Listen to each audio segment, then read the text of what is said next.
Well, it turns out that differential equations are extremely useful when it comes to modeling many things, um, including situations where we have populations that are growing or decreasing. So remember, a differential equation will have something like this, dy dx in it. It has a derivative, which remember is just the change in this thing with respect to this thing. So often we could look at something like this, where this might be the change in population with respect to, say, time. So if we consider even a situation like this question here, the population of Boomtown is growing by 2% each year. Let's blow that up so you can see it. The population of Boomtown is growing by 2% each year. And if we knew that the population today was 30,000, this is a lot of information that we can work with calculus. So, for instance, right now we could say let's use y for the population.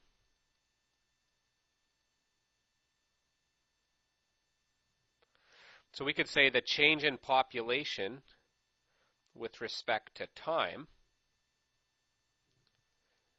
We know it's growing by 2% each year. So we could say the change in the population with respect to time is equal to 0.02. Remember, 2% as a decimal, 0.02. So each year the population is growing or changing by whatever 2% of y is. So in this next year, if the population today was 30,000, the next year it's going to increase by 0.02, which would be, what, 600 people? 30,000 times 0.02. So the next year we would expect an additional 600 people in that town. Well, if you look at this, this is simply a differential equation. dy dt equals 0.02 y. And so we should be able to come up with a function for y, which would be an expression for the population of the town. So let's do this. Let's solve this differential equation. dy dt equals 0.02 y. So I'm going to multiply both sides by dt. So it looks like this. And then I'm going to divide by y, because I want to get all my y's on one side. And so it looks like this. Now I'm ready to integrate both sides. The integral of 1 over y is ln y. The integral of 0.02 with respect to t would be 0.02t plus some constant. Now ln y, we would want to take both sides of the equation and raise them to the power of e, because we know that e to the power of ln y is just y. Now this is one of these ones where we would use our exponent laws to write it like so, and e to the power of c is just some other constant. So what have we just found? We've just found an expression for the population of this town, because remember, y was the population. So just knowing that the change in population with respect to time is 2% times the population, I now have a formula for the actual population of the town for any given year. The only problem is we've got a constant in here. Well, that's why it's important to actually know at some point in time what the population of the town is. So we know the population today at t equals 0 is 30,000. So we should be able to solve for c by putting 30,000 in for the population and putting 0 in for time. And of course, e to the power of 0 is 1. So we have c equals 30,000.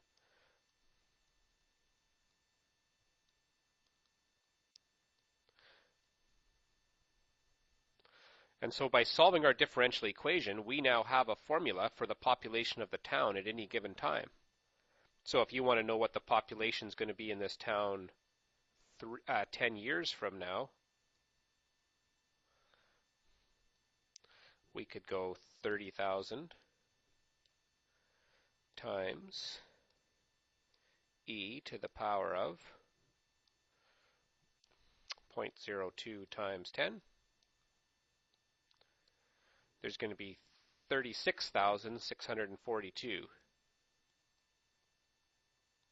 people in that town 10 years from now. So very powerful stuff when we're working with differential equations. So this is an important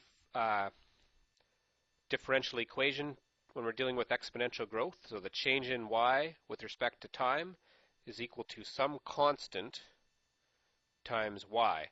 And obviously, if your population is growing, then k is going to be greater than 0.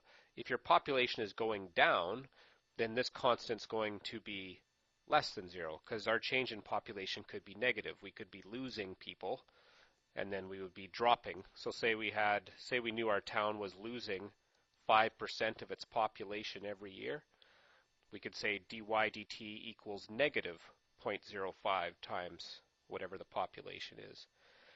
The other thing that we know is that when we solve this differential equation to get y is always going to equal c times e to the power of kt. So that's what we showed right here.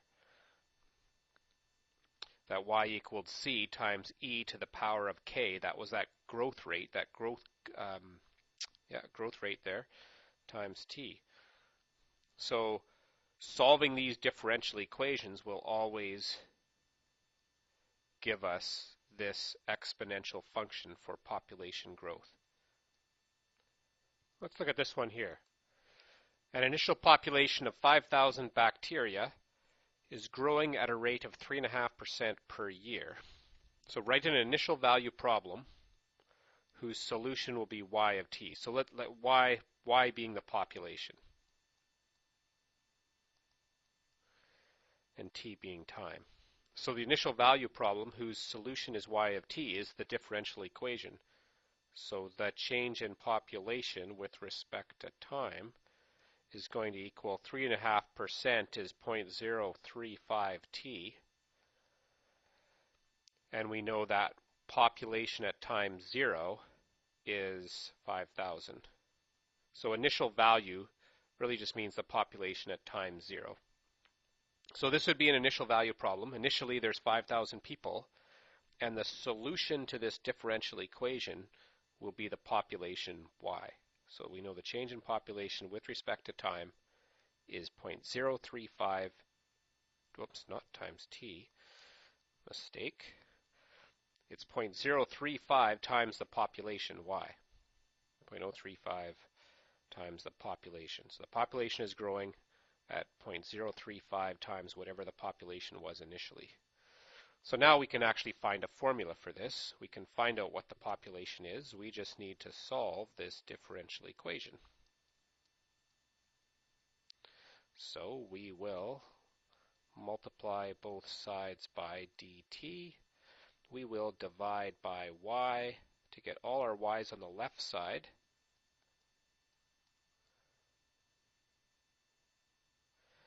Now we can integrate both sides. The integral of 1 over y is ln y. The integral of 0.035 is 0.035 t plus a constant. We will take both sides and raise it to the power of e to get y equals e to the 0.035 t times e to the c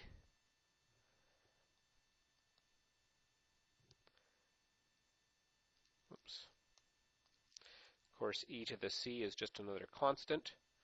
We'll put that constant in front.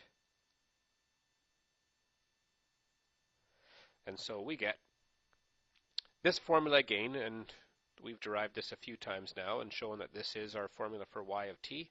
We just need to find that constant, knowing that the initial population was 5,000. And of course, putting 0 in for t is going to give us that constant being 5,000. So, for this bacteria that's growing, this is the formula for its population.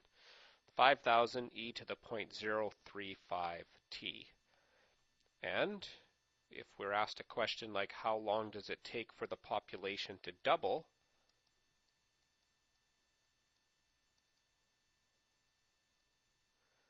we can take our expression here and say, okay, we want the population to go from 5,000 to 10,000. So we're interested in figuring out what the time is to get the population to 10,000. So now it's a matter of isolating t.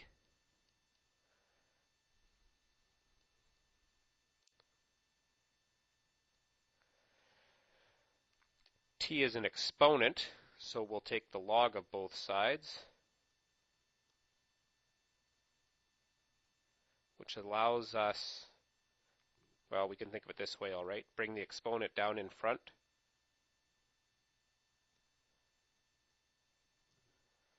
This is an exponent, so exponent can come down in front of the logarithms as a product. And we know that ln(e) is just 1.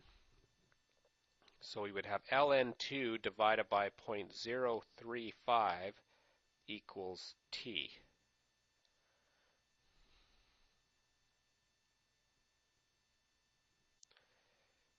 ln2 divided by 0.035 is about 19.8 years. Oops. Well, hold on. What was t? Oh, per year. That's pretty slow growing bacteria. So t would equal 19.8 years. Now this concept of doubling is something that comes up a fair bit too. So this question says the population of 10 mice are doubling every 14 days.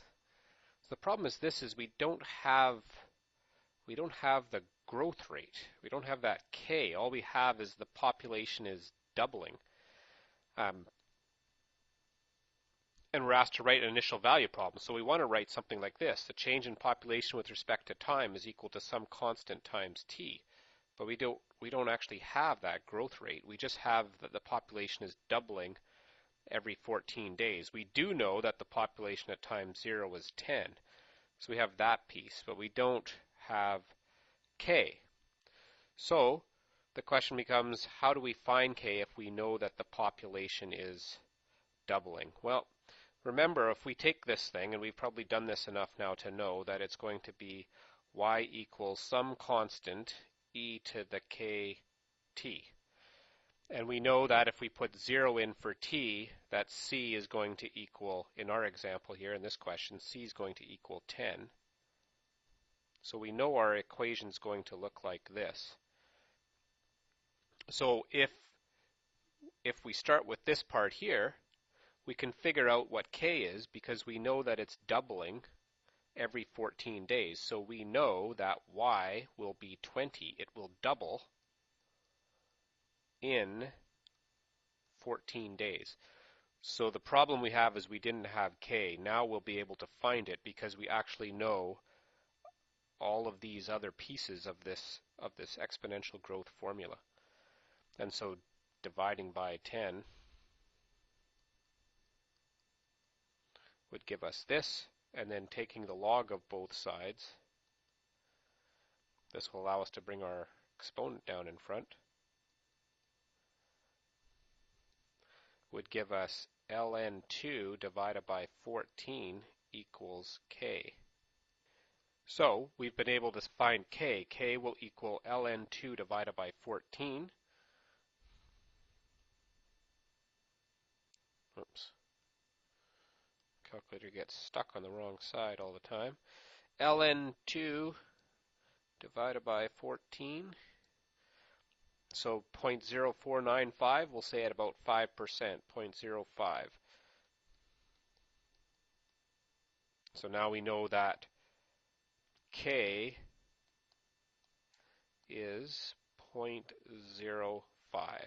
So we know that our population is growing at 5% per day because we found that value for k. So now we can finish our formula off.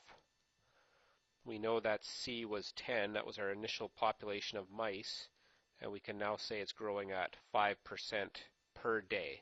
T is in days here, I believe, yeah.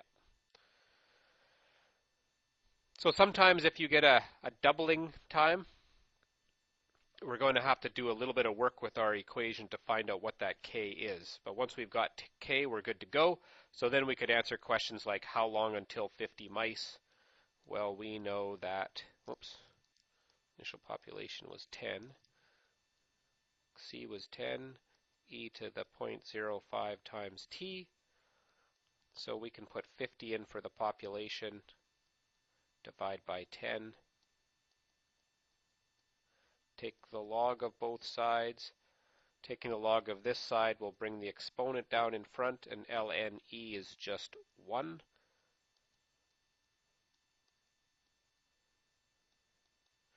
So ln 5, and my calculator is going to be on the wrong side again.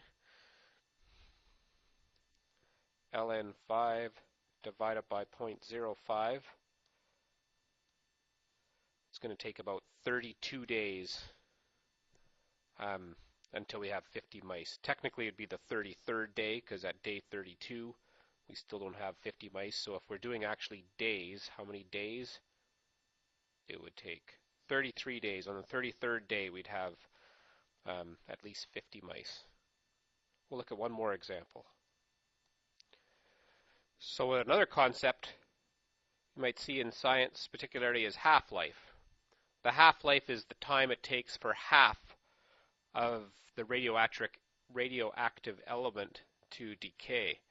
So if doubling time is the time it takes for something to double, half-life is the time it takes for half of the stuff to disappear. So we got this radioactive element polonium-210, and half of it is going to decay to some other element every 140 days. And so here's our initial value. 100 milligrams of this stuff is put in a lead container. So we know that the population at time 0, or the mass at time 0 is 100. But this is another one of these problems where we weren't given the growth rate. So we weren't given the change in population with respect to time. So we got to find that value of k.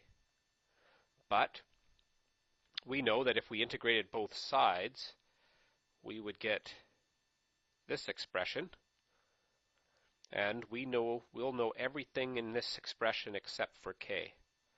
So we know that right now there's 100. That was our initial value. And we know that in 140 days, so if t was 140, we would have half of the mass of polonium-210 left. So we can substitute this in here and figure out what that k is. So 50 divided by 100 is a half, or we'll write 0.5.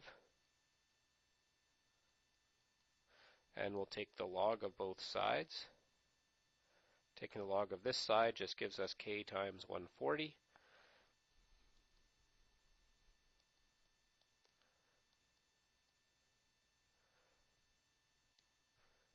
Well, I guess the calculator will work here. We can see the question. So ln 0.5 divided by 140 equals negative 4.95 times 10 to the minus 3. So 0.00495. And it's negative 0.00495. So that makes sense that it's negative now because the population is decreasing. We're losing this stuff. So now I can write that, I found out what k is, negative 0.00495 times, I did this again, t up here.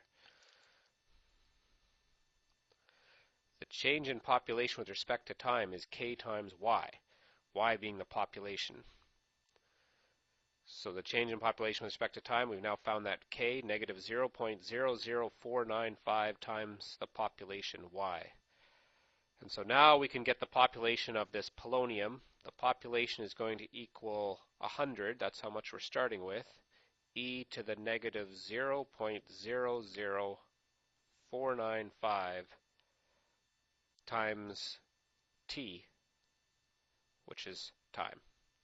So now if it asks us to find how much population there is after 40 days, we could put 40 in here and find out how many milligrams we have left of polonium. If we wanted to know how long it would take until there was only 10 milligrams left, we could put 10 in here and we could do some algebra and solve for t. So that's how we can model. A few examples there of how we can model some problems with differential equations.